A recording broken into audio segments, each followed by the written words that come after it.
Hello everybody, how are we all doing? Welcome back to my channel and to the Friday Football 5 episode 2. Before I introduce today's guest, make sure you smash that like button, you drop a comment on the subject matters today, and you click that subscribe button. It takes 2 seconds, people, 2 seconds! Now, as I've already said today, I have a guest with me today, and it's none other than my brother. He is, of course, a Liverpool fan. It is Josh! Hello! Hola! Alright, bro, now here are the rules. As you know, we will be discussing 5 topics, and you will have just 5 minutes to discuss each topic. Are you ready? I'm ready. Alright, let's get down to business. Here's what's coming up this week. Does Patrick Bamford deserve an England cap? Is it time for Roy to say goodbye to the Palace? And are Liverpool actually going to make the top 4? Okay then, bro, let's not mess about. Topic number 1, you've got 5 minutes to discuss the England goalkeeping situation. It's Euro 2021. Who are you starting? Pickford or Pope? Let's start the clock. Pickford. It's just going to be Pickford. The goalkeeping position's all about confidence and familiarity. Pickford's been his starting choice keeper since he's taken the job. So why would you change it? You don't want to repeat of the Joe Hart situation, do you? You have to, for me, start Nick Pope because of the errors that Pickford is making at Everton. Yeah, but would you not, if you bench him now and get rid of him, is that not just saying you're useless, I don't need you, look at this person I've got? And he's just going to make more mistakes because your confidence level is going to be down in the dirt. I know Pickford's got tiny T-Rex hands and isn't the best, but on his day, he is world class.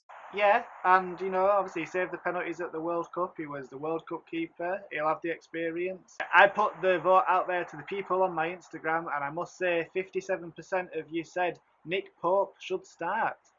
The battle lies between it's Pickford or Pope.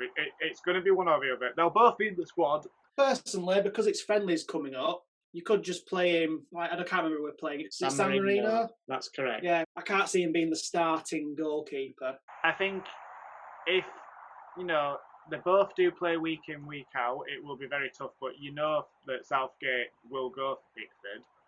But he should, at the minute, in my opinion, pick Pope just because he is currently, for me, the better goalkeeper. I go back to the whole confidence thing and familiarity. You don't want to ruin Pickford's confidence levels of going, look, there's this nice other lad. He's nice, he's young, he's better than you. I'm just going to put him in, and this chair's for you. You sit there.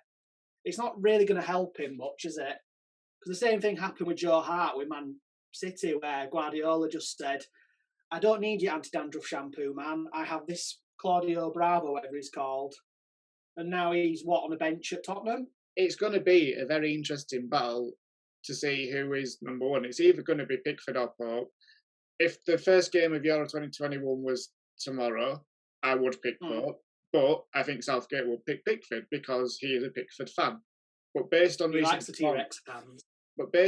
performances, for me, you can't pick Pickford because he's making too many errors, and he's lucky if he does get in that Everton side. I think he's Alton, the other keeper for Everton. Oh. He's pushing him hard, and he wants number one. Whereas Pope really doesn't have much competition because Tom Heaton's not there anymore. And Bailey Peacock-Farrell's not getting a look in bar the cup games. Let's be honest, the free keeper, you're allowed free, aren't you, to take with your squad? Mm-hmm. The free keepers will be Pickford, Pope and Dean probably anyway. Yeah, they'll be the free. Because I can't... Yeah, so it just depends on who... It just depends who the starting one is. And you could toss a coin, to be honest. And that's time, bro. Stop talking about that subject. Thank you! You guys will have to let me know in the comments. Do you agree with what the majority said of Nick Pope, or do you think it should be Pickford, or should it be somebody else? Okay, so we are sticking with the England theme for Friday Football 5 topic number 2 in episode 2. See what I did there? Goddamn good. We're talking about my club and a striker in top form. We're talking Patrick Bamford. Okay, Bamford netted his 12th Premier League goal on Monday against Crystal Palace, and that means that there are only 2 English players above him in the table for the number of goals scored this season. Harry Kane and Dominic Calvert-Lewin. So, my question to you, bro, is Patrick Bamford, does he deserve an England call-up? 5 minutes to discuss. Your time starts now. Short answer, no. Long answer, no. I could go 5 minutes, no. All right, no. Explain. Explain. Why? Why not? Well, the amount of clubs he's been at, and I can read you off his Wikipedia, he's been about 9 different clubs. Only one of them, which is Leeds, has he cemented his role as a starting player. I'm going to say you're going to be biased as anything just because of, well, just look at the room and count how many Leeds things are in said room. He's not really like Chelsea didn't want him. MK Dons didn't want him. I'm pretty sure he was at Nottingham Forest. They didn't want him. Burnley didn't want him. Norwich didn't want him.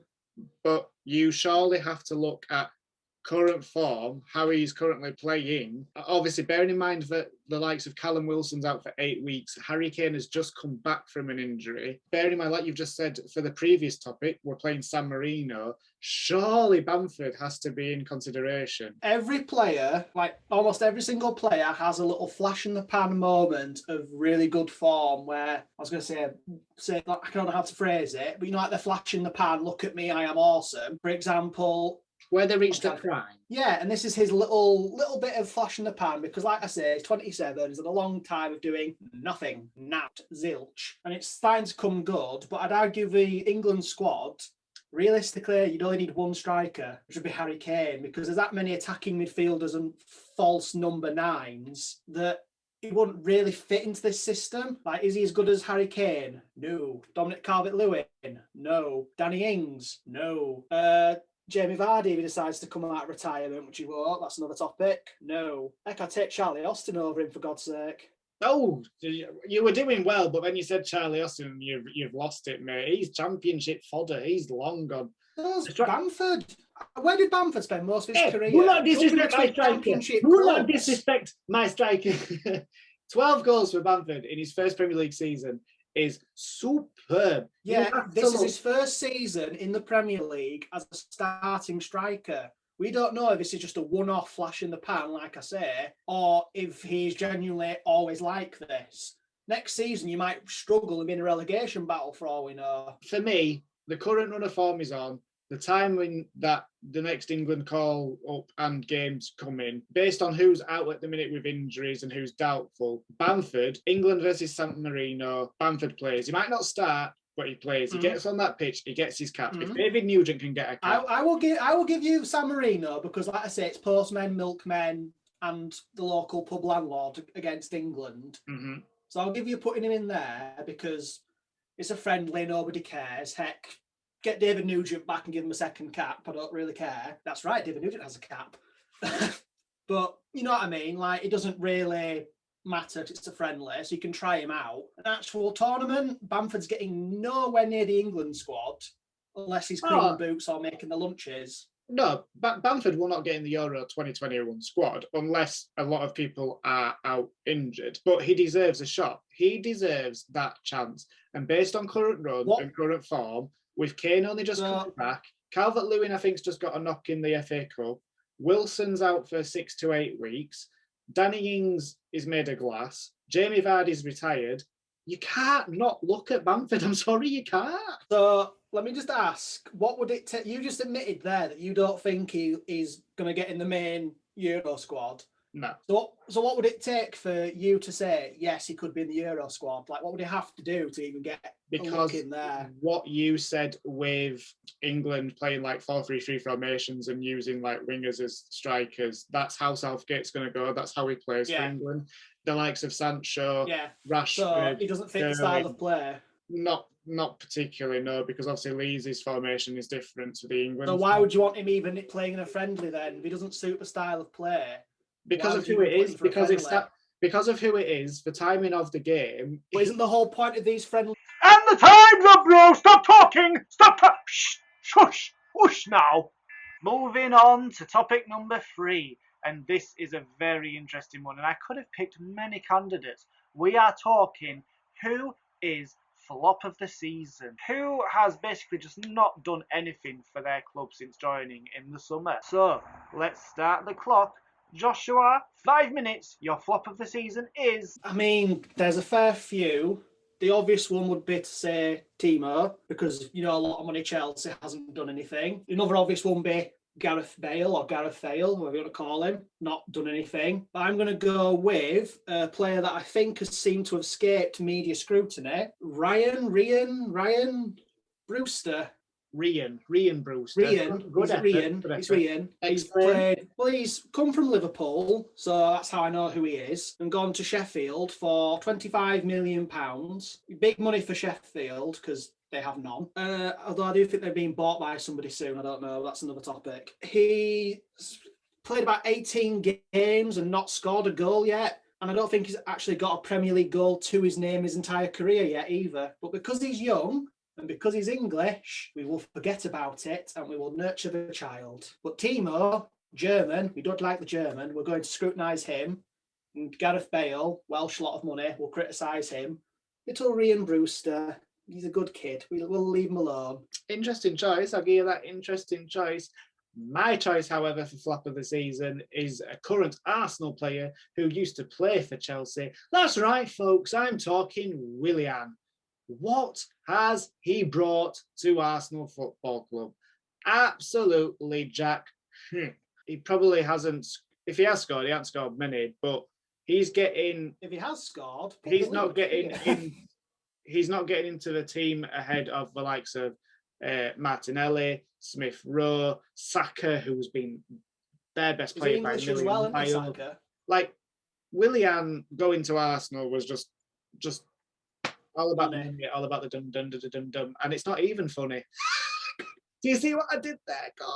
I mean, other names we can throw into the mix, like you said, Timo at Chelsea. Yeah, I feel sorry for him. Just a bit of a letdown, bit of a flop. Too much pressure on him, I guess. It's like Fernando Torres, isn't it? Gareth Bale. Oh, God. Spurs fans must be fuming with Bale. But would you argue, though, with Gareth Bale, because he's getting paid like the entire, he's getting like a country's worth of money a day, isn't he? He is. He's getting paid like the entire salary of San Marino a day. Is that the theme, San Marino? Is this the theme today? Well, I'm just using that as an example. It's in my head. He's getting a huge amount of money a day. Mm. You would be on if I went to you, right, Tom, you're playing for Farsley Celtic, we'll say, and I'm going to give you £250,000 a day to be a centre back or a striker, whatever you want. You're getting a guaranteed £250,000 a day. Would you be asked to do anything? Probably not, but I've single-handedly caused I've made Farsley go bust, but What? Wait, what? I've made Farsley. Oh yeah, well, yeah. You know what I mean, though. If you're guaranteed the money, Gareth Bale if I'm on a ridiculous wage to you go play golf too with Daniel Levy and all them lot, wouldn't you?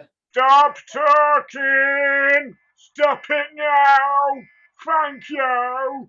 What do you guys think? Drop a comment. Who do you think flop of the season has been? I could have personally said for Leeds, Diego Llorente, because he's been injured pretty much all season. But yeah, drop it in the comments. Let us know who you think flop of the season is. Thank you very much. Okay, so as it stands currently, whilst we are filming this, Liverpool are in 4th position on 40 points. And it's part of our 4th topic today. Will Liverpool make the top 4? I hand this over to you, bro, as the Liverpool fan, and you have 5 minutes to discuss, starting now. I knew you were going to ask me a Liverpool question, seeing as a Liverpool fan, but at the moment we'll be very, very lucky to make top 4. I'm fairly certain I probably said Liverpool would get second behind Chelsea when we predicted the final table. The amount of injuries we've got, I mean, we've bought these 2 new centre-backs to replace Virgil, and we bought Ben Preston and something Kabak. Right. So Kodak. If you'd have watched last week's video, you'd have clearly seen that it's Ben Davies from Preston and Ozan Kabak from Schalke. Players are just knackered that I can't realistically see us getting top 4. And if we do, that is an amazing triumph, because I feel like the top 4 will probably be City, yeah? Mm-hmm. United, maybe Chelsea 3rd, depending on if Tuchel? Thomas Tuchel, I think. Tuchel? Tuchel? It is Tuchel. Tuchel? This show's fun for dyslexics to try and say these names. Oh, God. And maybe Leicester. Yeah. Because they could, that 3 and 4's battle between them. Possibly West Ham as well. So you've got City are going to win the league, simple as that. Yes, they are. They're going to win the United will league. finish second, and then it's a battle for me between Liverpool, Chelsea, Leicester, Tottenham, West Ham, Leeds for two of 6. No. Get rid of the 6. All right, so it's a battle between 5 clubs for 2 spaces. Personally, I think if you are going to do it, you will sneak 4th, but well, it'll be jammy. We do. I don't think you will. I think you'll. I don't. This out. I think people have figured out how you're playing. The front 3 haven't been cooking on gas. Henderson's obviously been playing at the back with Fabinho. Yeah, I don't know why. It's not been the worst season in the world for Liverpool. It hasn't. But to say you're defending champions, you've not had the run of the green per se. Van Dijk's injury's been massive loss. Gomez is a massive loss. You got rid of Lovren. You lost Matip, and then you've brought 2 people in that haven't even adjusted to the way Klopp's playing yet. It's just been a bit of a shambles, I'm afraid, for Liverpool. Can I raise a point that I've just realised that doing some research, the same thing kind of happened when Jurgen Klopp was at Dortmund.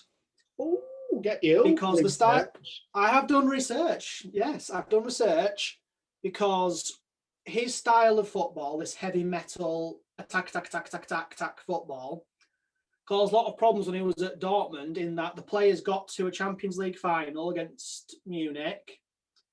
And I think they just lost out on winning the league. I might be wrong. Mm-hmm. But what happened after that, all of his players like Marco Reus. Marco Ruiz, I think. Yeah, Goetz. Close. Aubameyang. Oh, yeah. He's dyslexic, folks. Yeah, I'm reading these off my phone, and autocorrect doesn't help because it came up with something else for Aubameyang, but I won't say what it came up with. Yes, please do. But all of them got well and truly injured and had like muscle injuries and breaks and all sorts. And Dortmund suffered for a while until Klopp left. And then a new manager came in, which funny enough was Thomas Tuchel, who came in, and then they had to rebuild and get, Sancho, Bellingham and all that in. So I wonder if it's the same thing again, where all the players are just absolutely knackered. So you've got 10 seconds left to sum it up. Will Liverpool make top 4? Yes or no? No. Subscribe to the channel. I agree. No, they will not make top 4. Oh, that was spot on. Okay, and the final topic this week on Friday Football 5, Episode 2. We're talking Crystal Palace. We're talking our good friend Roy Hodgson. Is it time for Roy to leave Crystal Palace? And if it is, who's going to replace him? Okay, bro, you can start this one off. Final 5 minutes. Go! I thought it was confirmed that Roy was definitely leaving at the end or retiring at the end of the year because he's quite old. Don't know how old he is. Roy's 73. He's 73, okay. I thought he was retiring because he's the oldest manager. Asking a few people about this, and by a few people, I mean our dad and granddad, there's a few obvious choices and a few not so obvious choices. Like the number one obvious choice, which I'm sure you'll agree with, is the former Bournemouth manager. Eddie Howe, correct? Because it's like for like. He's a manager that gets results with very little money, although he is a pundit on Match of the Day at the moment, so not sure if he'd get rid of that. I have some other choices for you. Well, I've got 4 choices, so I also have Eddie Howe. I have Frank Lampard, bearing in mind he's just... he's on my list, Super Frank. It's in London, it's not a big commute. I have Rafa Benitez. I can't see him going there. And I have a controversial one. I have former Wales boss Chris Coleman. I can see that over Rafa. One of my choices I have is someone who looks like our dad, Gus Hiddink. Nah, can't see that one. I don't see Rafa. I had the ex-West Brom boss, whose name I can't Bilic. pronounce. Slavan Bilic. Thank you for pronouncing that name for me. You're welcome. I don't Are really. these your suggestions, or are they dad and granddad's? Like, who do you, if it comes out tomorrow, Roy Hodgson's been sacked or Roy Hodgson's leaving end of season, you, as Crystal Palace chairman, approach Eddie Howe. Why? Because, like I just said before, it's like for like. He's kind of the same as Roy. He gets results with very little money. So I'm going to ask you a question now. You're Wilfred Zaha, and you know that Eddie Howe is replaced, and you know Eddie Howe is going to replace Roy at the end of the season. As Wilfred Zaha, do you stay or do you leave? Surely you're off. No, for me personally, I'd stay and ask for a bit more zeros on the paycheck, because he's not really as good as he thinks he is he? As proven by when he went back to United. He's better off being a very big fish in a tiny, tiny little pond. Yeah, I mean, there's games where Zaha is class, and then there's games where he's just a standard footballer on the field, and sometimes I feel like Zaha is overhyped. Would you rather be a god in a tiny club, or would you rather just be a piece of the squad for like a big club? I mean, the amount of shirt sales he gets alone will probably be ridiculous. We don't know. It will be Eddie Howe. If it's Rafa, I'm sure Rafa will be like, I want to keep you. You'll stay here. I don't know if that's how Rafa sounds. No, but good try. I don't think he's Spanish. I was meant to be Spanish. I'm pretty sure any manager will want to keep him there. I think when Hodgson goes, if it is end of the season or not, the Crystal Palace job will be a very interesting job to take, because do you keep Zaha or try and convince him to stay? Do you sell him? When you say interesting, do you mean to look at or for people to take? Because it's not the biggest club in the world with a lot of money, is it?